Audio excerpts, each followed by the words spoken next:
ఎన్టీఆర్ గొప్ప యాక్టర్ మాత్రమే కాదు, మంచి వక్త. స్టేజ్ మీద మైక్ అందుకుని మాట్లాడితే అలా వినాలనిపిస్తూనే ఉంటుంది.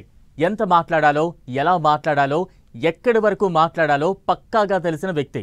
అలాంటి ఎన్టీఆర్ వార్ 2 ప్రీ రిలీజ్ ఈవెంట్లో సంచలన వ్యాఖ్యలు చేశారు. తాత ఎన్టీఆర్ ఆశీస్సులు ఉన్నంత వరకు తనను ఎవ్వరూ ఆపలేరు అంటూ ఘాటు స్టేట్మెంట్ ఇచ్చారు. అసలు తారక్ ఎందుకలా మాట్లాడారు? ఆయన మాటల తర్వాత ఫిల్మ్ నగర్ సర్కిల్స్ లో వినిపిస్తున్న గాసిప్ ఏంటి? ఎన్టీఆర్ అంటే డైలాగ్ డెలివరీ, యాక్టింగ్, ఇంటెన్సిటీ గుర్తుకు వస్తుంది. ఆయన నటన ఎంత అద్భుతంగా ఉంటుందో మాట కూడా అంతే అందంగా వినిపిస్తూ ఉంటుంది అంటారు ఫ్యాన్స్. విషయం ఏదైనా సూటిగా సుత్తి లేకుండా తన మార్క్ హ్యూమర్ తో మాట్లాడిస్తూ ఉంటారు. ప్రీ రిలీజ్ అయినా, మూవీ ఇంటర్వ్యూ అయినా ఇలానే కనిపిస్తూ ఉంటారు. అలాంటి తారక్ మొదటిసారి ఓ సినిమా స్టేజ్ మీద సీరియస్ అయ్యారు. ఇది ఫిల్మ్ నగర్ సర్కిల్స్ లో హాట్ టాపిక్ అవుతోంది.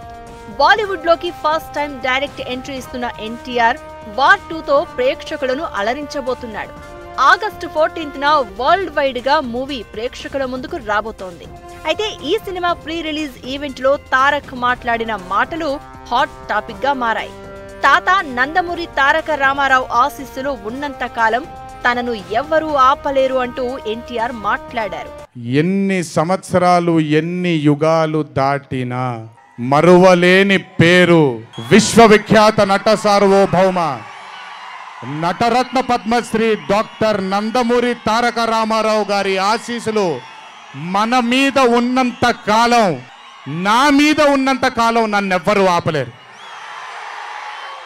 అసలు ఇప్పుడు సడన్ గా తనను ఎవ్వరూ ఆపలేరని ఎన్టీఆర్ ఎందుకు అంత సీరియస్ గా రియాక్ట్ అయ్యారు? అసలేం జరిగింది? ఈ మాట వెనుక జరిగిన సంఘటన ఏంటనే డిస్కషన్ నడుస్తోంది.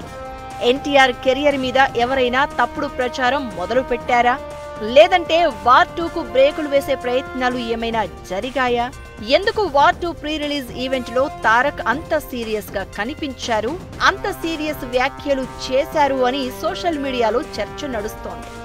ఎవరెన్ని కామెంట్స్ చేసినా వార్ 2 బొమ్మ అదిరిపోయిందంటూ 2 చేతులతో కాలర్ను పైకెత్తారు. దీంతో ఈ సంఘటన ఏదో జరిగిందనే అనుమానాలను మరింత పెంచింది. నిజానికి తారక్ ఎప్పుడూ ఇలా మాట్లాడింది లేదు. మొదటిసారి నందమూరి వారసత్వం, తాతయ్య పేరు గుర్తు చేసుకుని తనని ఎవ్వరూ ఆపలేరంటూ వ్యాఖ్యానించడం వెనుక అసలు కారణం ఏంటి అంటూ సోషల్ మీడియాలో ఫ్యాన్స్ కొత్త చర్చ మొదలుపెట్టారు.